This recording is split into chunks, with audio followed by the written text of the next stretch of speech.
Save गरकट tree मगर कीमत 10 pound, सेव गरकट टी शर्ट 37 पाउंड, सेव गरकट हैंड बैग, सेव गरकट परफ्यूम और अनगिनत चीज़ें जो आज मार्केट में गरकट ट्री के नाम से खूब प्रमोट की जा रही हैं और आवाम में इस दरख्त को बचाने की मुहिम चलाई गई है। यहाँ तक कि इन चीज़ों की फ़रोख्त की कमाई से हासिल होने वाली रकम को गरकत की काश्त के लिए इस्तेमाल किया जा रहा है। आखिर ये गरकत क्या है? दुनिया भर में इस दरख्त की काश्त के लिए यहूदी क्यों बेचैन हैं? इसे शैतानी और दज्जाली कुव्वतों का दरख्त क्यों कहा जाता है और नबी सल्लल्लाहु अलैहि वसल्लम ने इस दरख्त को काटने का हुक्म क्यों दिया है? आज हम गरकत के इस पुरइसरार दरख्त के मुतालिक हक़ाइक़ से पर्दा उठाएंगे। गरकत एक जंगली दरख्त है जो खारदार झाड़ी की सूरत में होता है। गरकत को अंग्रेजी में बॉक्सथ्रॉन और यूनानी ज़बान में लीसियम कहा जाता है। ये दरख्त 4 से 5 फीट ऊंचा होता है, जबकि इसराइल और अफ्रीका में पाए जाने वाले गरकत के दरख्त की ऊंचाई इससे भी लंबी और घनी होती है। इस्लामी तारीख में गरकत का पहला जिक्र हिजरत के फ़ौरन बाद मिलता है, जब मदीना मुनव्वरा में मस्जिद नबवी की तामीर की जा रही थी तो एक सहाबी हज़रत असअद बिन ज़रारा रज़ी अल्लाह तआला अन्हु इंतकाल कर गए। नबी सल्लल्लाहु अलैहि वसल्लम ने उनकी तदफीन के लिए जिस जगह का इंतखाब किया वो बक़ी अल गरकत कहलाती थी। बक़ी उस ज़मीन को कहते हैं जिसमें दरख्तों या पौधों की जड़ें बाकी रह जाएं, और उस जगह पहले गरकत की झाड़ियाँ थीं। ये जगह मुसलमानों का कब्रिस्तान करार पाया। बाद में नबी सल्लल्लाहु अलैहि वसल्लम की साहबजादी हज़रत रुक़ैया, हज़रत फ़ातिमा और साहबजादे हज़रत इब्राहीम और कई सहाबा इकराम उसी जगह सुपुर्द खाक किए गए। जब मुसलमानों ने किला खैबर फतह किया तो यहूदियों ने खैबर में भी इस दरख्त को लगा रखा था। नबी सल्लल्लाहु अलैहि वसल्लम ने फतह खैबर के बाद इन दरख्तों को काट देने का हुक्म दिया था।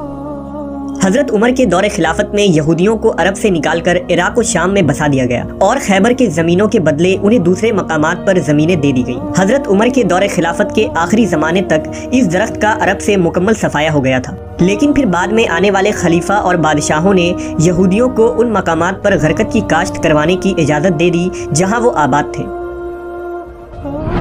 अब सवाल ये उठता है कि नबी सल्लल्लाहु अलैहि वसल्लम ने खुसूसन गरकत को काटने का हुक्म क्यों दिया था, जबकि कुरान और हदीस में शजरकारी यानी पेड़ पौधे लगाने को सदक़ा जारिया करार दिया गया है। सही बुखारी की रिवायत के मुताबिक रसूलुल्लाह सल्लल्लाहु अलैहि वसल्लम ने फरमाया, जो मुसलमान भी दरख्त लगाए या खेती बाड़ी करे और उसमें परिंदे, इंसान और जानवर खा लें तो वो उसके लिए सदका है। इसके अलावा जंग के दौरान नबी सल्लल्लाहु अलैहि वसल्लम ने सिपाहियों को ये तंबीह की थी कि रास्ते में किसी भी पेड़ या खेत खलियान को ना काटा जाए और ना नुकसान पहुंचाया जाए। शजरकारी की इतनी फजीलत होने के बावजूद आप सल्लल्लाहु अलैहि वसल्लम ने गरकत के दरख्त को काटने का हुक्म आखिर क्यों दिया था?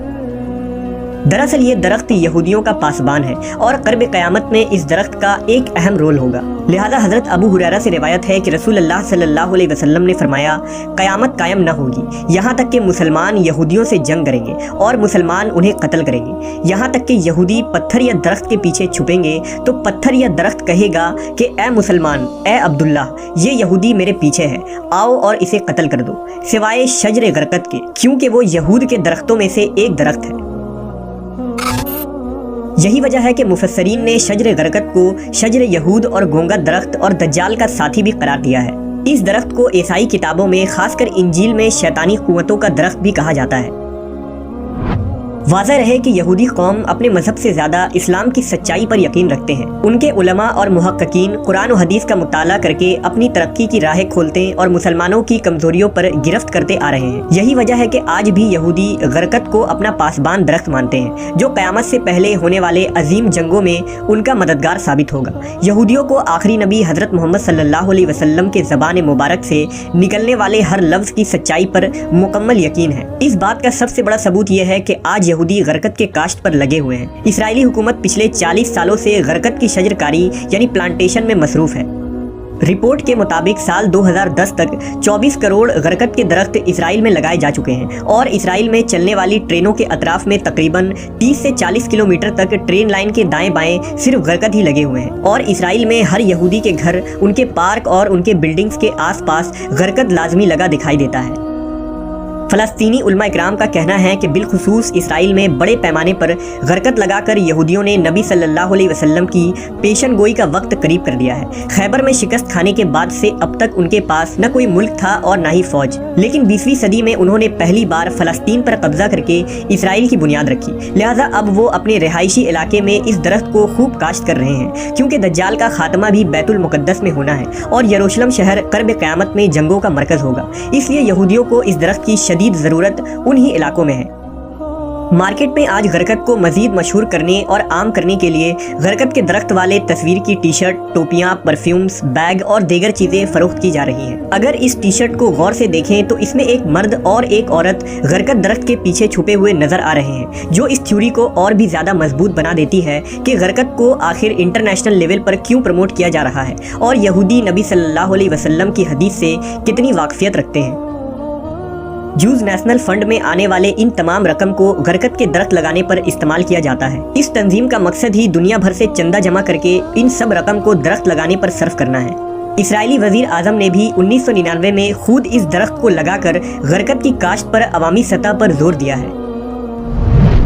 یہود و نصارہ آج آخری نبی حضرت محمد صلی اللہ علیہ وسلم پر ایمان نہ لانے کے باوجود آپ کے ہر الفاظ اور پیشن گوئیوں پر پختہ یقین رکھتے ہیں۔ بحیثیت مسلمان ہمیں آج خود کا محاسبہ کرنا چاہیے کہ کیا ہم آج خود کو محمد صلی اللہ علیہ وسلم کے امتی کہلوانے کے باوجود آپ کے تعلیمات پر عمل پیرا ہیں؟